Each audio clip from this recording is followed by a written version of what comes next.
සුබ දවසක් කියලා පිළිගන්නවා හැමෝම. ඉතින් ජූනි මාසෙන් තියෙන බූය පාස් එක ගැන හැමෝටම දැනගන්න තමයි මම මේ වීඩියෝ එකට ආවේ. ඉතින් හැමෝම මගේ වීඩියෝ එකත් එක්ක රැඳී ඉන්න. ඉතින් අපිට මුලින්ම බලන්න පුළුවන් ෆීමේල් බන්ඩල් එක ඩිසයින් කරලා තියෙන විදිය. ඉතින් ඒක ඇත්තටම හරිම ලස්සනට ඩිසයින් කරලා තියෙනවා.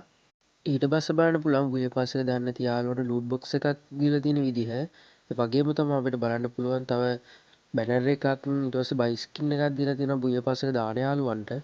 ඒකත් ඇත්තට ලස්සන ඩිසයින් කරලා තියෙනවා. ඊට පස්සේ අපිට බාන්න පුළුවන් ස්කින් බෝඩ් එකක් දීලා තියෙනවා. ඉතින් බූය පාස් එක දාන්න යනකොට ඒකත් ඉතින් ලස්සන ඩිසයින් කරලා තියෙනවා ඇඳක් වගේ.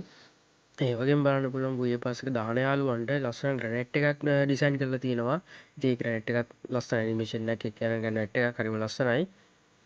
ඒ වගේම බලන්න පුළුවන් මැෂින් ගන් එකට ලස්සන ස්කින් එකක් දීලා තියෙනවා. ඉතින් ඒකත් හරි ලස්සන ඩිසයින් කරලා තියෙනවා. ඒ වගේම යාළුවනේ අපේ පිහියටත් ලස්සන ස්කින් එකක් දීලා තියෙනවා. ඒකත් ඇත්තටම කියනවා මාරම ලස්සනයි.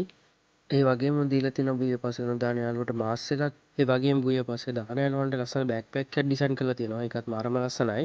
ඉතින් බූය පාස් එක නොදාන යාළුවන්ට ලෙවල් 80 දී ලස්සන ලූට් බොක්ස් එකක් ඩිසයින් කරලා තියෙනවා. ඒකත් ඇත්තටම මාරම ලස්සන ලූට් බොක්ස් එකක්. හරි යාළුවනේ ලෙවල් 90ට ගියාට පස්සේ මොඩ් එකක් දීලා තියෙනවා. ඒකත් හරි ලස්සන ඩිසයින් කරපු මොඩ් එකක් තමයි. ඉතින් යාළුවනේ අවසානටම අපිට බලා ගන්න පුළුවන් ලෙවල් 100 දී අපිට හම්බ වෙන මේල් බන්ඩල් එක. ඒක ඇත්තටම කියන වුඩ් කේක් විදිහට මාර ලස්සනට ඩිසයින් කරලා තියෙනවා.